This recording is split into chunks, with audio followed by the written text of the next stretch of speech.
Hello there guys, welcome back to another video. Now I'm going to be talking about in this video what you absolutely should not be doing if you have an automatic transmission in your car or truck.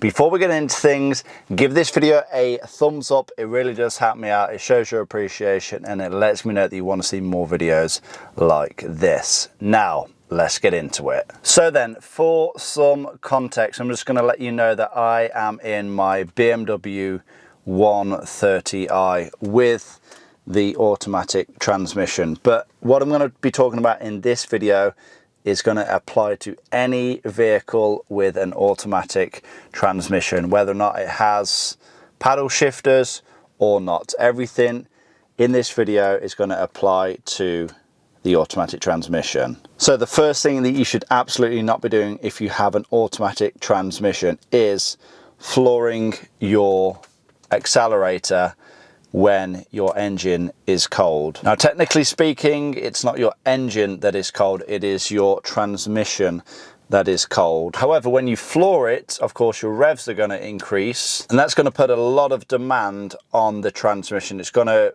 try and force the transmission to change gear a lot faster than if you was to just take things steady and let the revs climb slower when your engine is cold. So a good rule of thumb is do not floor it until your engine oil is up to operating temperature.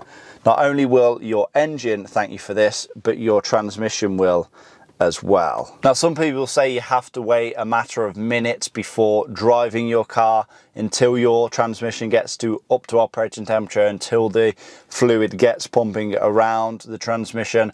That's not true. You can drive your car pretty much straight away, but like I said, just go easy on the acceleration, go easy on the gear changes. Don't try and put too much stress on your transmission until that transmission fluid has got some heat into it. So another thing that I see people do quite a lot, which I would not recommend if you have an automatic transmission, and that is coasting or putting the transmission into neutral while going downhill. Now, for whatever reason, people think that just because you're in neutral that you're not using any fuel, and this is actually the complete opposite.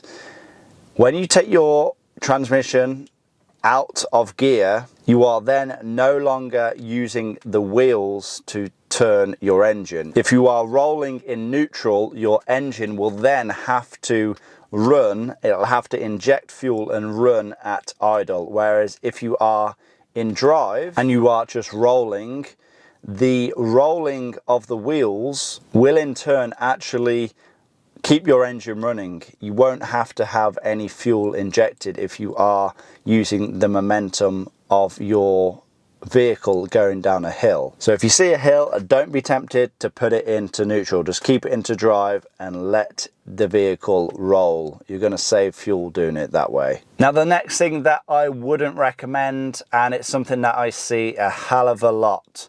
Now, let's say, for example, you are in some stop-start traffic, or you pull up to some red lights.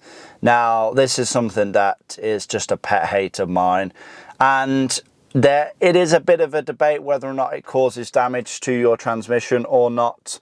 I don't think it can do it any good, but essentially it is just keeping your transmission in drive and leaving your foot on the brake. Not only is this frustrating if you are behind that person who is doing that, because they just have the brake lights shining in your face, it also can't do your transmission any good as well. Don't leave it in drive, just knock it back into neutral, or if you really want, put it into park. If you feel like you are going to be stationary for more than 30 seconds or so, just put it into park. But if you think you're going to be stationary for, I don't know, let's say any longer than 10 seconds or so, put it into neutral. You can either leave your foot on the brake or put your parking brake on.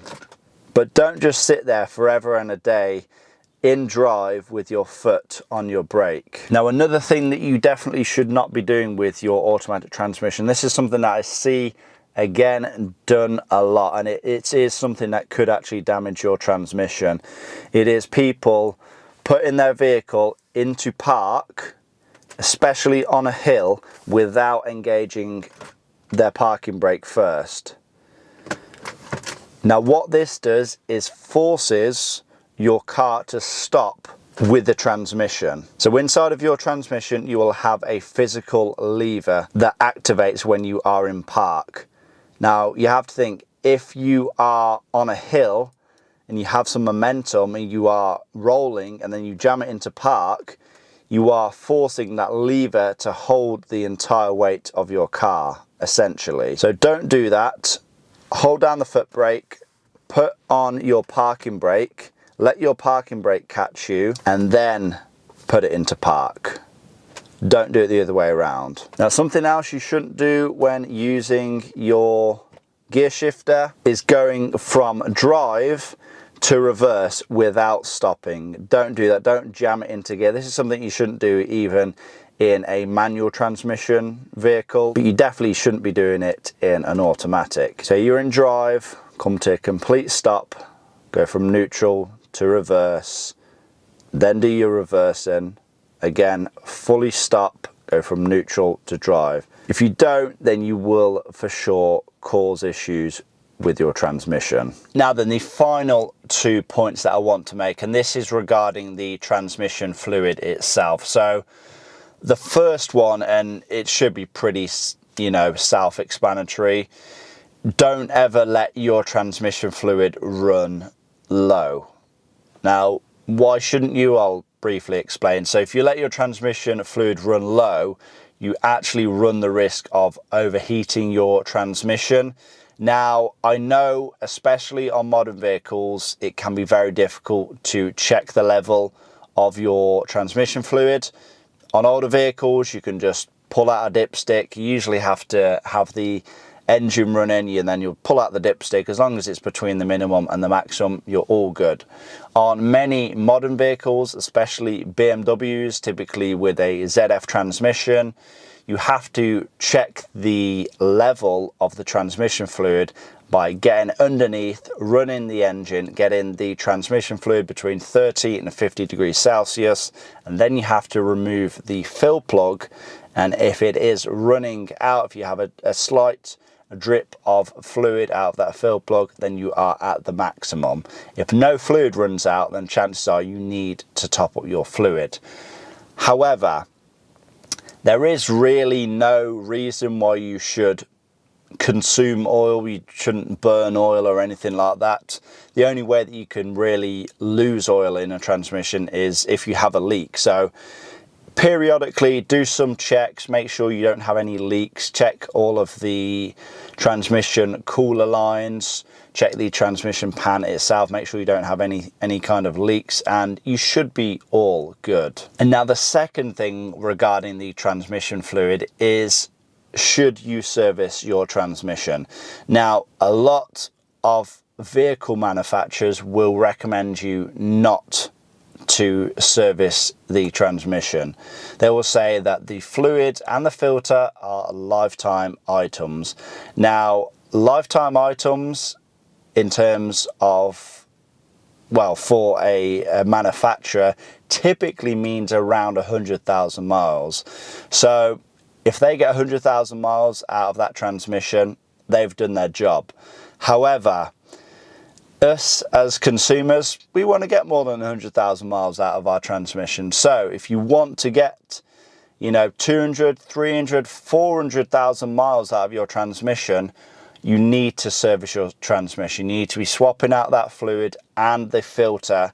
And I would say don't stretch it as much as 100,000 miles. I would say do it every 60 to 80,000 miles. Now, this is something that differs between the vehicle manufacturer and the transmission manufacturer. If you take something like ZF, who make a lot of automatic transmissions, even to this day, they will recommend you to service your transmission. They will recommend you to do it probably every 40 to 60,000 miles. So I would be more inclined to take the advice of the transmission manufacturers over the advice of the vehicle manufacturers. Like I said, if you want it to last, make sure you service it.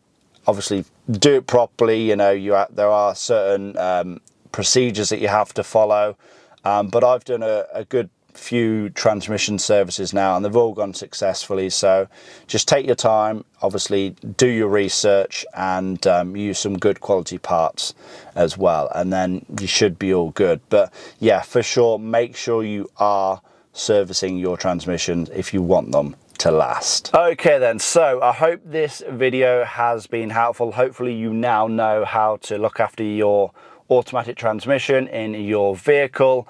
And yeah, just take things, what I've said, with a pinch of salt. You know, it's not like a massive thing where if you do, you know, one of these things that I've mentioned in this video, your transmission will blow up. It's not going to be the case of that. It just might mean that if you are doing some of these things on a frequent basis, that your transmission might not last as long as it would if you was to take more care of it.